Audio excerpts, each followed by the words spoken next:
नमस्कार दोस्तों, हमारी यूट्यूब चैनल टीचिंग मंत्रा में आप सभी का हार्दिक स्वागत है। आशा करता हूं कि आप सभी लोग स्वस्थ होंगे, भले होंगे, एकदम चंगे होंगे।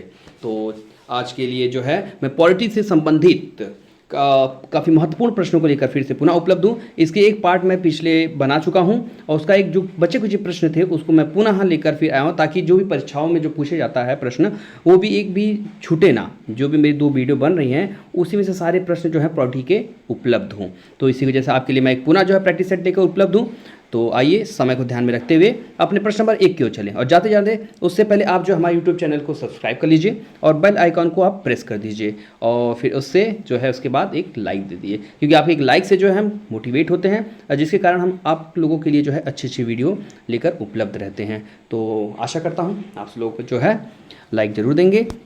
उसके साथ जो है जब मैं जैसे ही पढ़ाता हूँ आप जो है उसके साथ अपना नोट्स और पेन ले लीजिए, ताकि जो है साथ में आप नोट भी करते चलिए। चलिए आइए समय को ध्यान में रखते हैं, प्रश्न नंबर 1 की ओर चलते हैं। हमारा प्रश्न नंबर 1 स्क्रीन पे आ चुका है, तो ये रहा सामने। तो कमेंट बॉक्स इसका आंसर आप भी जो है साथ में देते जाइए। भारतीय संविधान के निम्नलिखित में से कौन से अनुच्छेद नागरिकता से संबंधित है? तो बताइए। आपके सामने 4 ऑप्शन है: अनुच्छेद 15 से 21, अनुच्छेद 5 से 11, अनुच्छेद 2 से 4 और अनुच्छेद 25 से 31। तो बताइए इसका राइट आंसर क्या है? इसका राइट आंसर है option number B is a right option. ठीक है, 5 से 11 जो है ये नागरिकता से संबंधित है। ठीक है, और इसके नागरिकता के बारे में आपको मैं कुछ जानकारी और दे देता हूँ। जो नागरिकता का वो है प्रावधान भाग 2 में, किस में है? भाग 2 में है। ठीक है, और आर्टिकल तो आप देख चुके हैं, अनुच्छेद 5 से 11 तक है। और ये जो नागरिकता का प्रावधान है किस देश से लिया गया है? तो किस देश से लिया गया है? ब्रिटेन से। ठीक है, कहाँ से? ब्रिटेन से। ठीक है, आप इसको नोट कर लीजिए, ब्रिटेन से। और भारत में कैसी नागरिकता है? तो एकल। ठीक है, एकल। ठीक है, एकल नागरिकता है। ठीक है, नागरिकता के बारे में तो एकल नागरिकता का प्रावधान है। तो आप सभी लोग इसको नोट कर चुके होंगे। बात नागरिकता जो किस अनुच्छेद में? 5 से 11 है। और किस भाग में है? तो भाग 2 में है। और ये नागरिकता का प्रावधान कहाँ से लिया गया है? ब्रिटेन से लिया गया है। और किस प्रकार की भारत में नागरिकता है? तो एकल नागरिकता है। चलिए नेक्स्ट प्रश्न को जाते हैं। नेक्स्ट प्रश्न ये रहा। भारतीय संविधान का निम्नलिखित में से कौन सा अनुच्छेद जबरन श्रम को प्रतिबंधित करता है और शोषण को रोकता है? तो बताइए। अनुच्छेद 20, 19, अनुच्छेद 25 या अनुच्छेद 23? तो क्या इसका राइट आंसर है? तो right answer option number D. ठीक है, अनुच्छेद 23 जो है जबरन श्रम को प्रतिबंधित करता है, मतलब बलात्श्रम को रोकता है। और बताइए अनुच्छेद 20 में क्या है? चलिए इसके बारे में बता देता हूँ। अनुच्छेद 20 में जो है 2 सिद्धि से संरक्षण है। इसको लिख देते हैं, 2 सिद्धि से संरक्षण। ठीक है, 2 सिद्धि से संरक्षण। ठीक है, ठीक, तो सिद्धि से। और अनुच्छेद 19 में सभी जानते हैं क्या है? इसमें जो है अभिव्यक्ति की स्वतंत्रता या वाक की स्वतंत्रता है। ठीक है, और अनुच्छेद 25 में क्या है? तो अंतःकरण से, मतलब धर्म की स्वतंत्रता है।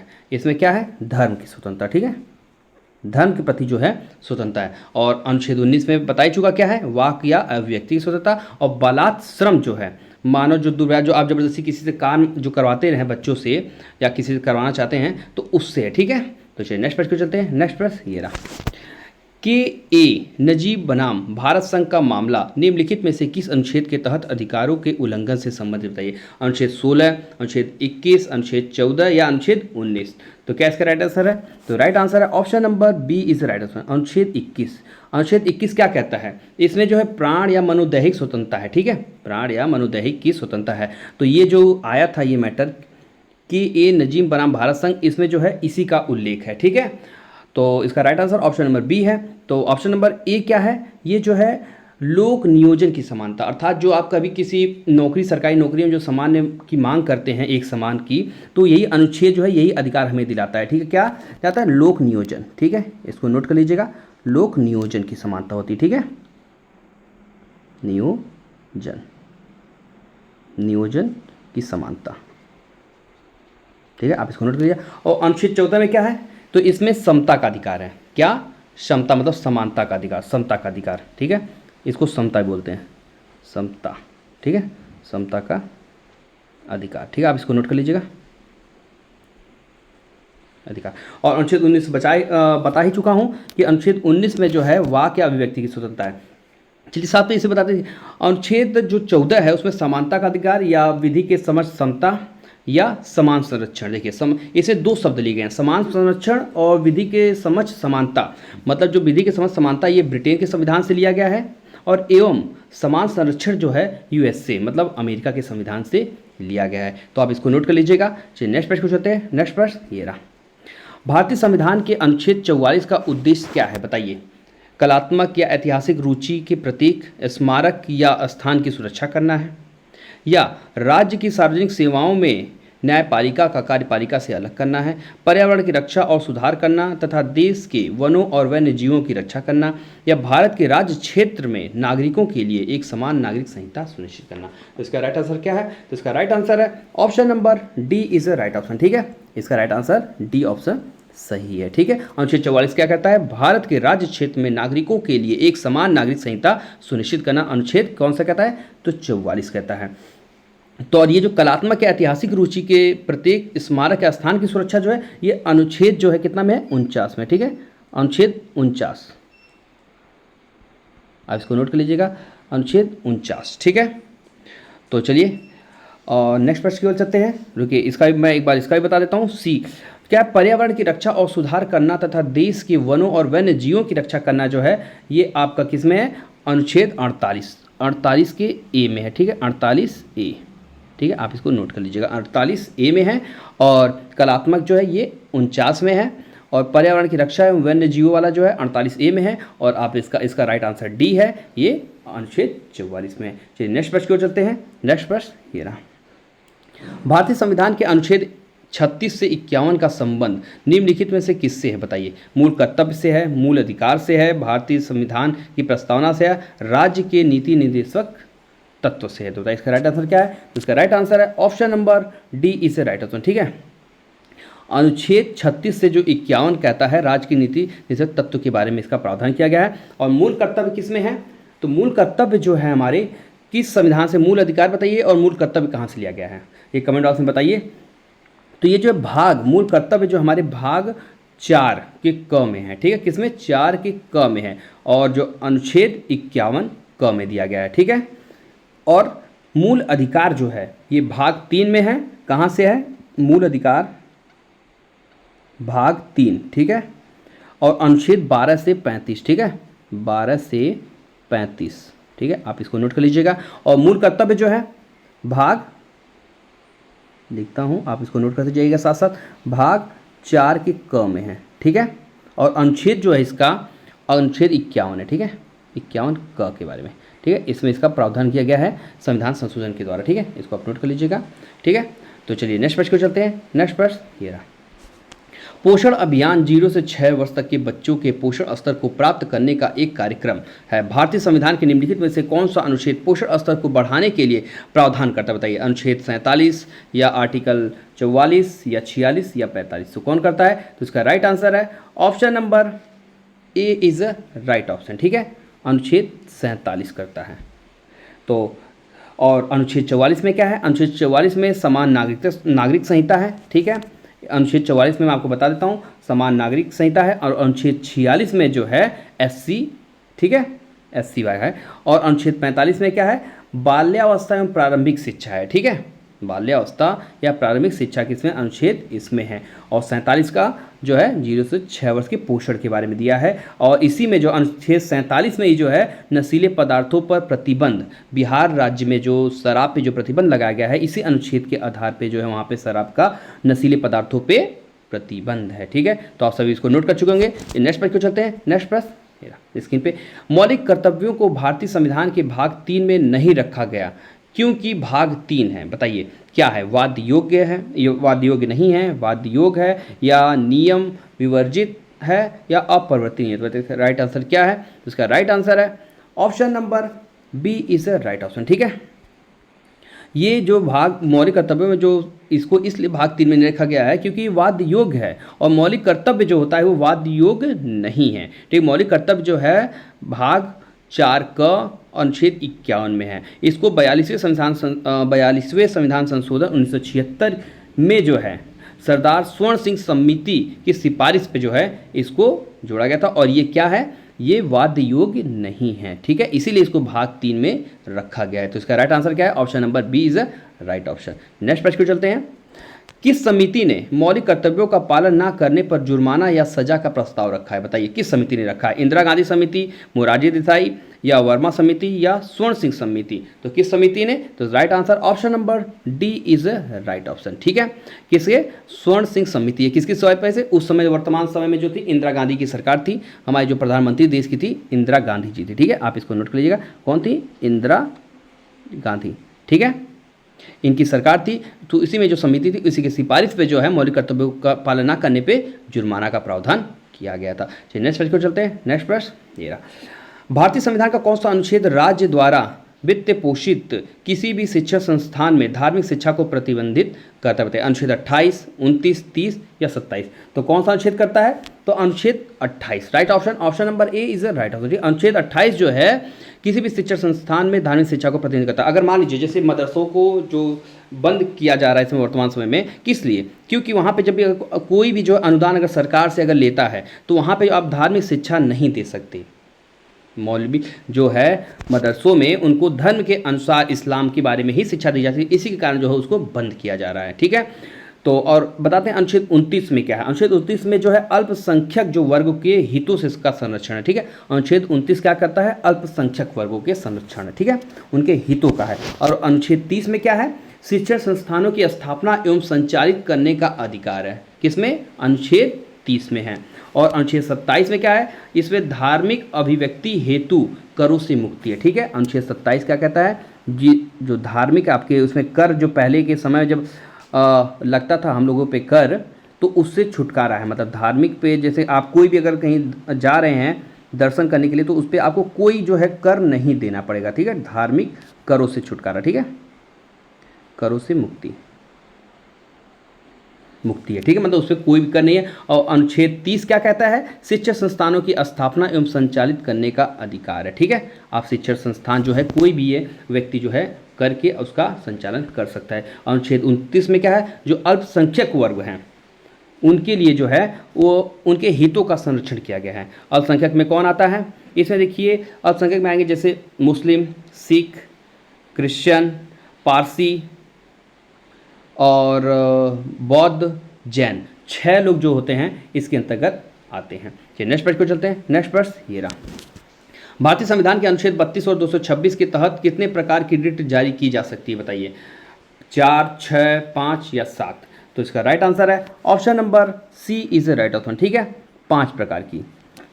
अनुच्छेद देखिए, अनुच्छेद 32 के अनुसार, अनुच्छेद 32 के अनुसार जो है सुप्रीम कोर्ट, कौन?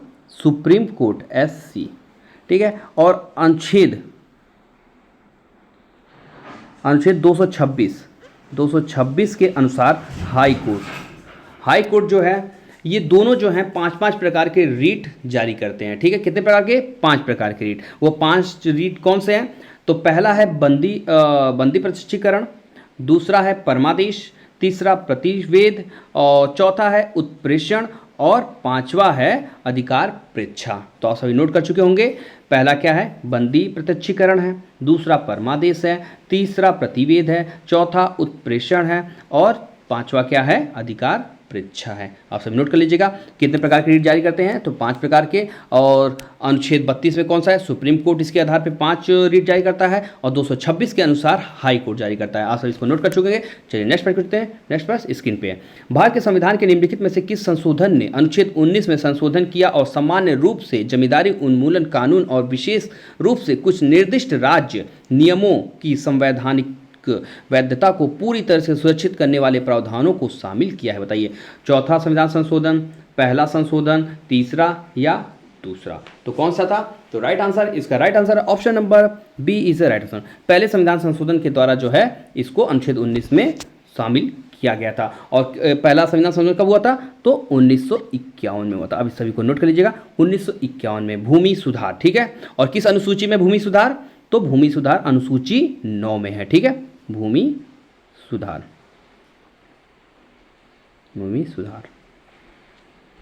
किस अनुसूची में है? तो 9 में, अनुसूची 9 में है। ठीक है, आप इसको नोट कर लीजिएगा।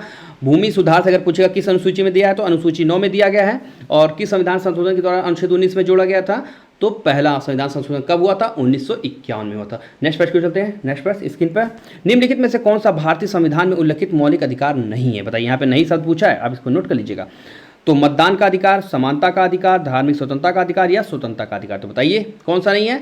तो right answer option number A, मतदान का अधिकार। बाकी ये सब जो हैं, समानता का अधिकार, धार्मिक स्वतंत्रता का अधिकार और स्वतंत्रता का अधिकार जो है, ये आपके मौलिक अधिकार है, परंतु मतदान का अधिकार जो होता है एक, ये संवैधानिक या राजनीतिक अधिकार होता है। और इसके बारे में कुछ और जानकारी मिलती है, जैसे समानता का अधिकार किस अनुच्छेद में कहाँ से कहाँ है? तो 14 से 18, ठीक है। समानता का अधिकार के बारे में जो है 14 से 18 तक के इसमें प्रावधान किया गया है, ठीक है, आप सभी नोट कर लीजिएगा। और धार्मिक स्वतंत्रता का अधिकार, इसके बारे में बता दें तो ये 25 से 28 है। कितना? 25 से 28, ठीक है, आप इसको नोट कर लीजिएगा। 25 से 28 धार्मिक स्वतंत्रता के अधिकार का प्रावधान किया गया है। और मतदान का अधिकार जो है क्या कहता है? आर्टिकल 326, इसके बारे में आर्टिकल 326 जो है बताता है किस भाग में? भाग 15, ठीक है, आप इसको नोट कर लीजिएगा, भाग 15, ठीक है। तो समानता का अधिकार 14 से 18 है, धार्मिक स्वतंत्रता का अधिकार 25 से 28 है और स्वतंत्रता का अधिकार जो है 19 से 22 है, ठीक है। इसके बारे में बता दें 19 से 22, आप इसको नोट कर लीजिएगा, 19 से 22। कई बार प्रश्न जो है काफ़ी परीक्षाओं में पूछा गया स्वतंत्रता का अधिकार किस अनुच्छेद से किस अनुच्छेद तक है, तो 19 से 22 है। और धार्मिक स्वतंत्रता का 25 से 28 है और समानता का अधिकार 14 से 18 है।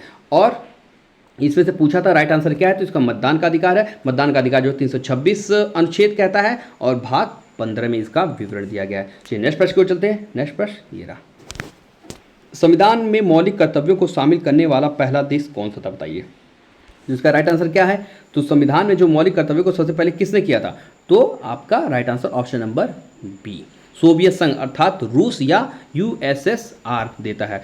और मौलिक अधिकार जो है कहाँ से लिया गया है? तो यूएसए से, ठीक है, यूएसए मतलब अमेरिका के संविधान से जो है मौलिक अधिकार है और मौलिक कर्तव्य जो है रूस के संविधान से। आप इसको नोट कर लीजिएगा। नेक्स्ट प्रश्न को चलते हैं। नेक्स्ट प्रश्न स्क्रीन पे ये रहा, मौलिक कर्तव्य है और कानून द्वारा परिवर्तनीय नहीं है, लेकिन किसी भी मामले का निर्णय करते समय न्यायालयों द्वारा दृष्टिगत रखे जाते हैं। बताइए, ये नियामक है या गैर संवैधानिक है या वैधानिक है या सामान्य है? तो इसका राइट आंसर है ऑप्शन नंबर सी, ये एक प्रकार का जो है वैधानिक है, ठीक है। चलिए नेक्स्ट प्रश्न को चलते हैं। नेक्स्ट प्रश्न, स्वतंत्रता के अधिकारों में सबसे प्रमुख अधिकार है, बताइए क्या है? जीवन और अभिव्यक्ति का अधिकार, निवारक निरोध, इकट्ठा होने की आज़ादी या भाषण अभिव्यक्ति की स्वतंत्रता का अधिकार। तो बताइए किसका है? तो इसका right answer option number A, ठीक है, जीवन और व्यक्तिगत स्वतंत्रता का अधिकार जो है इसी को कहते हैं मनोदैहिक स्वतंत्रता का अधिकार। यही हमारा, और जब भी आपातकाल कुछ भी लगता है तो आपके सारे जितने अधिकार हैं, मौलिक अधिकार हैं, उनको समाप्त कर दिया जाता है, परंतु एक अनुच्छेद छोड़ के, अनुच्छेद 21 जो है हमको मनोदैहिक स्वतंत्रता मतलब दैहिक स्वतंत्रता का अधिकार देता है। यही जो है ऑप्शन ए, ये अनुच्छेद 21 के अंतर्गत आता है। और निवारक निरोध तो बताया था अनुच्छेद 22 में है, किसमें? 22 में, अनुच्छेद 22 में, ठीक है, आप इसको नोट कर लीजिएगा। और इकट्ठा होने का अधिकार जो है अभिव्यक्ति या वाक की स्वतंत्रता अनुच्छेद 19 कहता है, ठीक है, आपको याद होगा। और भाषण और अभिव्यक्ति का जो है यही चीज़ है, ये भी 19 का, ये दोनों जो है ये 19 में है, ठीक है, आप इसको नोट कर लीजिएगा। चलिए नेक्स्ट प्रश्न की ओर चलते हैं। नेक्स्ट प्रश्न, संविधान 10 वर्षों से कम आयु के बच्चों को कारखानों और खदानों जैसी खतरनाक नौकरियों में नियोजित करने से मना करता है। बताइए कौन सा कहता है? मतलब कितने वर्ष की आयु के बच्चों को कारखानों में काम करने की मना है? तो इसका right answer option number B is 14 वर्ष से कम आयु के बच्चों को आप जो है कारखानों में काम के लिए नहीं ले जा सकते। तो इसका आर्टिकल कौन सा ही आर्टिकल में कहता है? तो इसका अनुच्छेद है अनुच्छेद 24 के अनुसार, ठीक है। तो 14 साल से कम की आयु वाले बच्चों को जो है उसमें कारखानों में, खतरनाक कारखानों में नहीं, इस पे इसी के अंदर जो है रोक लगाया। किस अनुच्छेद? अनुच्छेद 24, आप इसको नोट करिए, इसका अनुच्छेद भी है, बता दिया मैंने, अनुच्छेद 24 के अनुसार, ठीक है। और कितनी वर्ष की आयु? 14 वर्ष की। नेक्स्ट प्रश्न चलते हैं। भारतीय संविधान के अनुच्छेद 30 में किन अल्पसंख्यकों का उल्लेख है? बताइए, भाषाई और धार्मिक सांस्कृतिक और भाषाई, सांस्कृतिक और भाषाई और धार्मिक और सांस्कृतिक, तो क्या है? इसका right answer option number A, ठीक है, भाषाई और धार्मिक, ठीक है। अनुच्छेद 30 जो कहता है इन अल्पसंख्यकों का उल्लेख है। इसमें 6 प्रकार के अल्पसंख्यक शामिल हैं। कितने? 6 प्रकार के। कौन कौन? मुस्लिम, जैन, बौद्ध, पारसी, सिख, ईसाई, ठीक है, आप सभी नोट कर लीजिएगा। पहला मुस्लिम, जैन, बौद्ध, पारसी, सिख और ईसाई, ये 6 जो है धर्मों के बारे में जो है इसमें उल्लेख किया गया है। ठीक है, तो चलिए नेक्स्ट प्रश्न को चलते हैं। नेक्स्ट प्रश्न, समानता का अधिकार के अंतर्गत कितने अधिकारों का उल्लेख है? तो बताइए, 3, 6, 5, 4, तो कितने? तो इसका राइट आंसर है ऑप्शन नंबर सी, 5 प्रकार के। ठीक है, कितना? 14 से 18। मैं पिछले प्रश्न में इसका उत्तर बताया था, 14 से 18। ठीक है, देखिए आप इसको काउंट कर सकते हैं। देखिए 14, 15, 16, 17 और 18, तो कितना हुआ? 1, 2, 3, 4, 5, तो 5 होगा इसका राइट आंसर। 5 इसमें समानता के अधिकार का उल्लेख किया गया है। ठीक है, चलिए नेक्स्ट प्रश्न को चलते हैं। नेक्स्ट प्रश्न स्क्रीन पे, भारत के संविधान के अनुच्छेद 51A जो है के अनुसार यह प्रत्येक भारतीय नागरिक का कर्तव्य होगा कि वह उनका सम्मान करे, का पालन करे और उसके आदर्शों और संस्थाओं का उनका सम्मान करे। बताइए क्या, किसका सम्मान करना चाहिए? तो इसका संविधान का, धर्मनिरपेक्षता का, समाजवाद का या लोकतंत्र का? तो इसका राइट आंसर है ऑप्शन नंबर ए। आप सभी लोग जान गए होंगे कि संविधान का सम्मान करना। हमारा अनुच्छेद क्या कहता है कि प्रत्येक भारतीय का कर्तव्य होता है कि वो संविधान उनका सम्मान करे। ठीक है, चलिए नेक्स्ट प्रश्न को चलते हैं। नेक्स्ट प्रश्न स्क्रीन पे, निम्न में से किस अनुच्छेद में शामिल मौलिक कर्तव्य अनुच्छेद 21A के समान है? बताइए कौन सा? अनुच्छेद 51A पहला, अनुच्छेद 51A का के, अनुच्छेद 51A का H या अनुच्छेद 51A, तो कौन सा है? तो इसका राइट आंसर है ऑप्शन नंबर बी। ठीक है, अनुच्छेद 51A का के जो कहता है ये इसके समान है। ठीक है, ये किस चीज़ का है इसमें प्रावधान? तो इसमें जो है एजुकेशन मतलब शिक्षा का, इसको कब जोड़ा गया था? तो 86वें संविधान संशोधन। ठीक है, 86वें संविधान संशोधन कब हुआ था? तो 2002 में हुआ था। ठीक है, आप इसको नोट कर लीजिएगा। जो है इसमें क्या है? शिक्षा का अधिकार, राइट टू एजुकेशन। ठीक है, और ये कब हुआ था अधिनियमित? तो 2009 में, 2009 में ये अधिनियमित हुआ था। क्या हुआ था? अधिनियमित हुआ था। ठीक है, अधिनियमित। ठीक है, नियमित हुआ था। और इसको लागू कब किया गया था? तो 1 अप्रैल, ठीक है, आप इसको नोट कर लीजिएगा, 1 अप्रैल 2010 को, 2010 को लागू। ठीक है, इसको नोट कर लीजिएगा। तो इसमें क्या प्रश्न पूछा है?